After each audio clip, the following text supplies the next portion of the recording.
Wait. I think that might happen. Hang on. Here we go. Beautiful. Okay. Should be working now.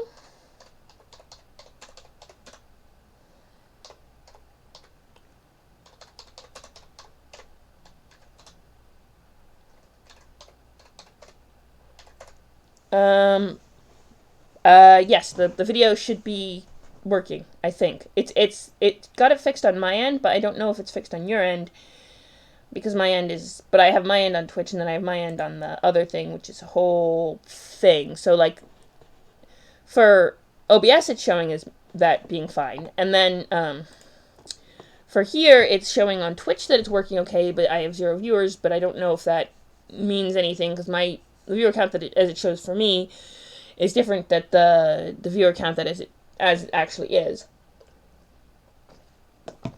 Oh no, I said the amethyst will definitely punch anyone who calls Brunhild short. Excellent. Good, it's working. Yeah, no, it was just that amethyst will definitely punch anyone who calls Brunhild short. But they have a picture here I was saying about that shows the different rate, like a human compared to a dwarf, compared to a troll, who I guess is the taller of the medium, and then you got large. So there are several races, 5th edition, that like Furbolgs and Goliaths that you really they're like, yeah, no, those are large. They're much bigger than either than any other humanoid. And they have the doubled carrying capacity thing that means they can carry extra stuff, but like they don't call them large officially.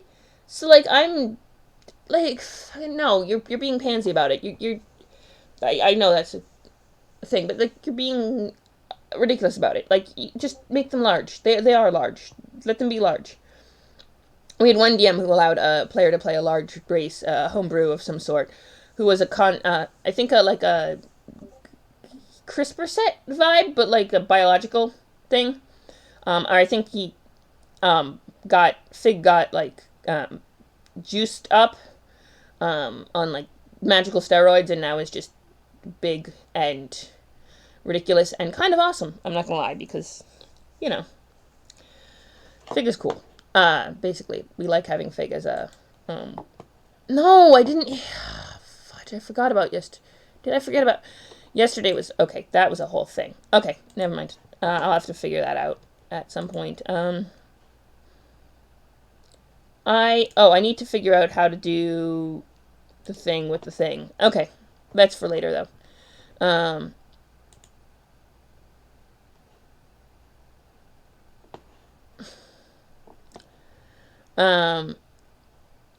Excellent. Good to know. I'll have to change the thing with the thing. Okay,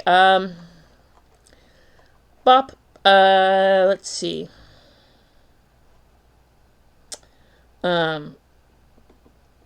We'll have to fix that in a minute. But, let me do the thing with the thing. Oh, yes, the other thing with the thing, which I forgot to do the other thing with the thing.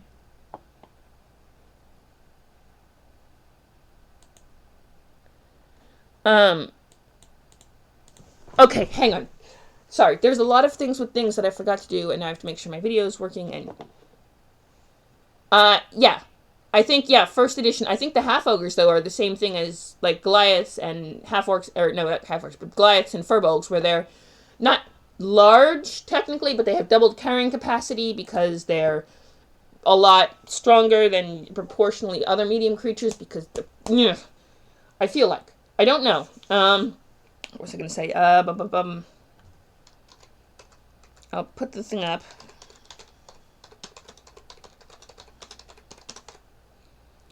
Right, it's 112, okay. With a question mark. There we go. Okay.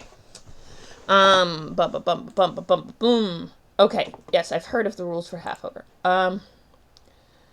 The book uses a convention of racial ability score changes in 2 ways. First, as denoted, the ability score increase is a shorthand described norm for a species in terms of relative to human norms. These increases sometimes make other racial features more potent by ensuring the ability score tied to those features is higher than average. The other, denoted as abilities for modifications, is a way, as with fairies and giants, to describe a creature outside the norms for typical player species. The stated ability score increase is an indicator rather than a hard rule. A stated ability score increase is an indicator rather than a hard rule. If you want to be a typical example of your species, you may use the ability score increases as they appear in each entry. Yes! Okay, so, Tasha's. Sorry. Side rant time. But, like, Tasha's did a thing where they said that ability score increases for, based on racial, based on, like, race were optional, which is, okay, fair, but, they made an optional rule, so you could say, well, everyone just gets a 1 plus 2 and 1 plus 1, and it doesn't matter where you put them, which is fair in certain cases, but for the new races they introduced in Tasha's and Beyond, they don't provide the basic, so they make it an optional rule, but it's a mandatory rule for the new races because there's no set standard the way they are for the older ones, and it's like, if you're gonna make an optional rule, you have to provide the options, and, like, sorry, it's a whole thing, but Bob. Okay, I'm working.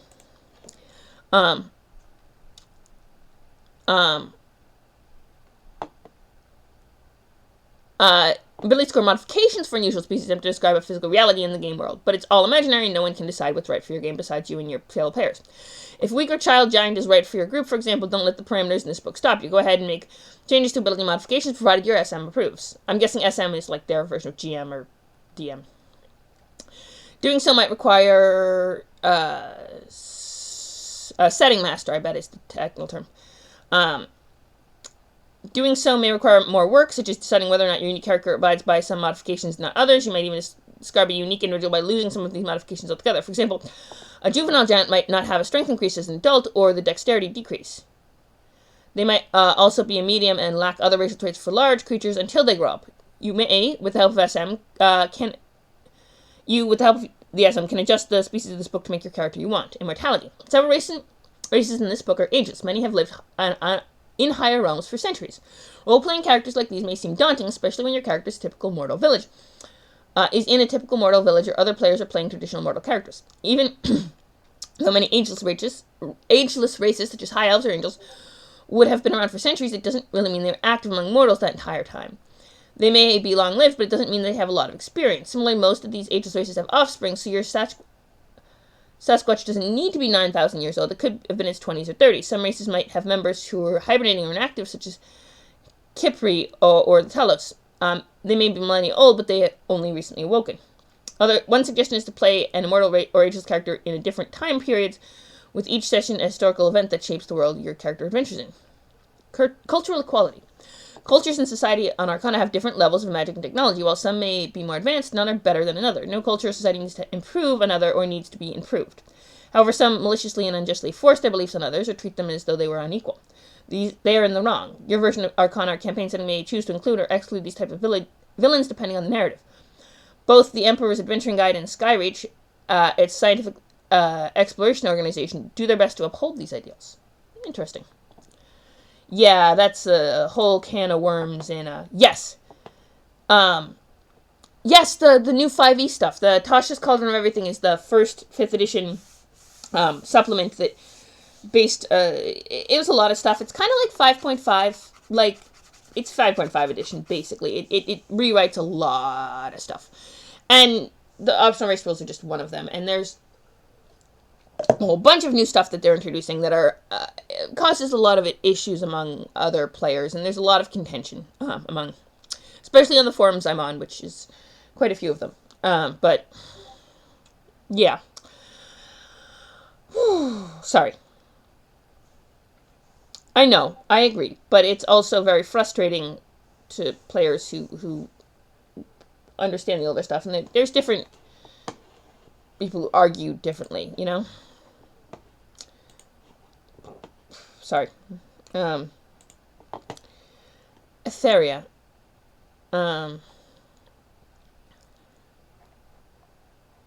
Amazon, here we go. Anansi, Android, here we go. Here we go. There we go. Now we're starting to not actually, Ethera.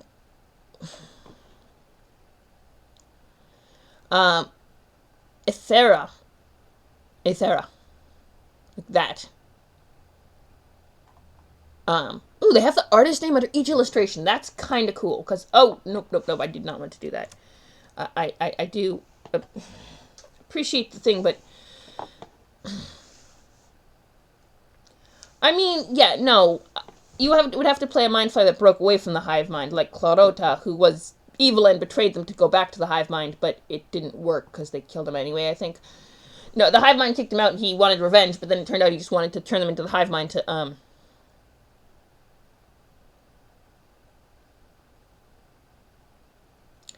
Yeah, that's true. But I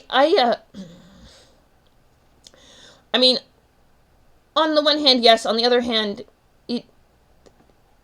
yes, it does discourage certain combinations. For example, if you don't get a plus to charisma, you wouldn't necessarily play a bard. But people did anyway. And it means more to those players to play against type than it does to have the freedom to do whatever, you know? It means something. Like, you know what I mean? You have to work with what you got, and sometimes that's not always the case, and it does lead to doing different things, and I appreciate what they're trying to do with that, like try to encourage people to play different combinations, but the fact of that is, people who care about different combinations don't give a fuck about stats, or they do give a fuck about stats, but like, they're not gonna not play a combination. They're the people who actually care about roleplay are going to choose suboptimal things anyway, and the people who refuse to choose suboptimal don't deserve to have, you know, bards. I mean, I guess, kind of, but it's. I mean, there are cases where you might argue that that a particular character wouldn't have the ability score increase, but that's a case-by-case individual basis that you need to bring up with your GM. And the fact that they don't even allow for and it has to have a really good in-game justification or it's pointless, you know? And I think I don't do the math. I don't I mean, I'm very much roleplay, so I understand the math behind, sort of, enough to play a character, but not enough to optimize a character. Specifically because I don't thing. But you know? Anyway. Whew, sorry. Rant over. We're not ranting this anymore. I'm going to do I want to read about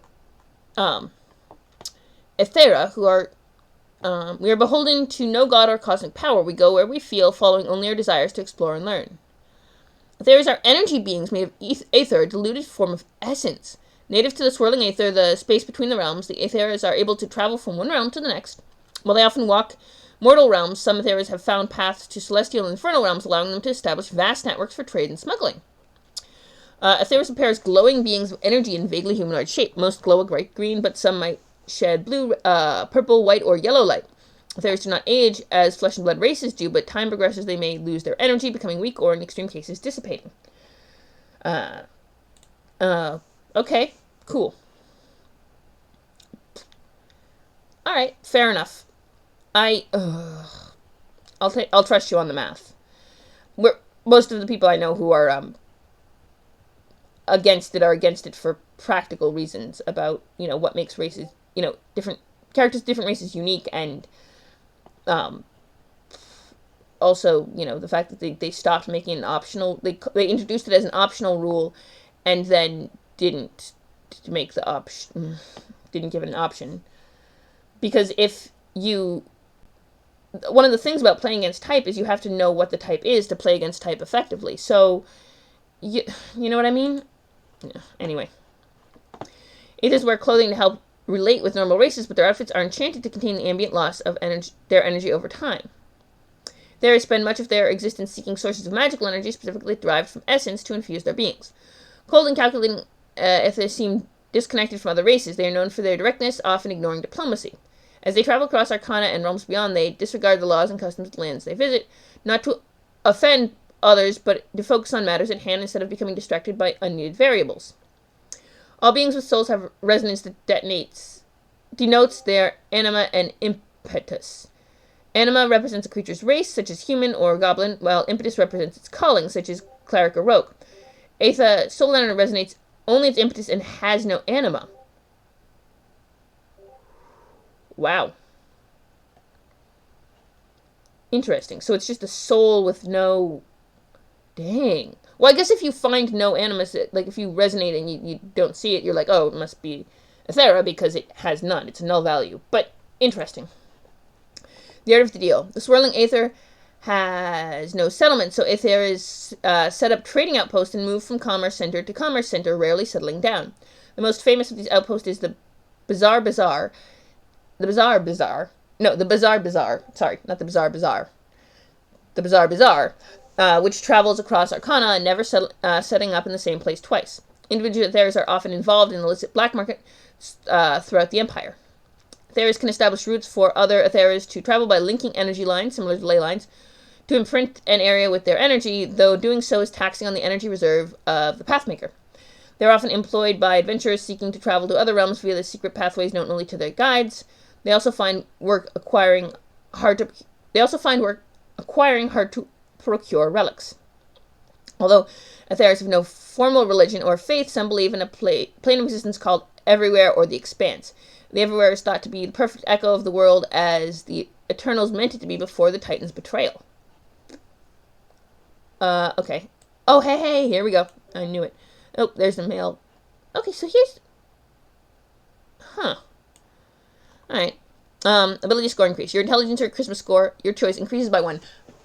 Okay, here's an interesting question, though. Since, all Ethers are adults and they don't age. Here's a funny thing, though. Intelligence or charisma score increases by 1. Rarity, size, speed,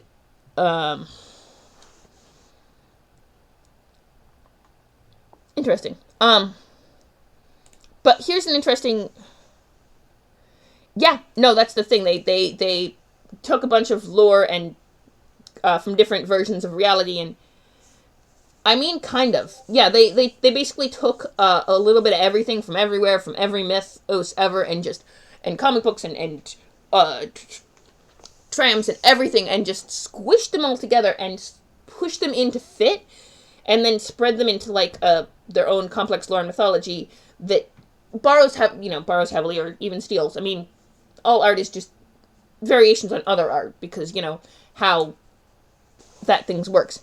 But basically, they created them to fit into one or another spots, essentially. They created this intensive lore to link them all together. Okay, wow, it is... Alright. Real quick, because I only have 2 viewers and it's... I'm sorry. I need to go to work. Oh, God. Okay, I'm very sorry. I'm gonna do a thing. Real quick. I'm gonna put in the chat. You've heard this a million times, obviously, but...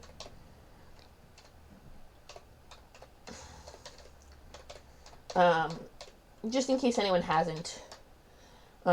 That, and then the code for the 20% off, because, 20% off. Okay, so Relentless Rebels, being the really cool jewelry company that makes fun, nerdy stuff with a lot of illusions similar to this. They have, like, Medusa, they have a lot of cool Viking stuff, they have Thor's hammer, they have axe jewelry, they have just fun stuff. And you can get 20% off all that cool stuff, which is reasonably priced for how the quality of it. Shipping does take a long time because it's Europe, so you're not going to be able to ship in time for Christmas, for example. But it's still fun for a nice little present for yourself. Okay. I'm gonna... Actually, we didn't get to a lot of Arcana, like, as much as I thought we would, because I kept getting distracted, and I'm sorry I got distracted all that time, but, ugh, yeah, no, we're just gonna... I'm gonna just head out. I thank you for coming, and dang, apparently other countries are going into lockdown. Alright, that's fun. Yeah, thank you for coming to my stream. You and Sig and everyone else. I really appreciate it, and but I'm crashing hard and I have to go to work, and alright. Good night. I will see you all at some point. at some point soon. Let me turn the thingy off. All right, stop streaming.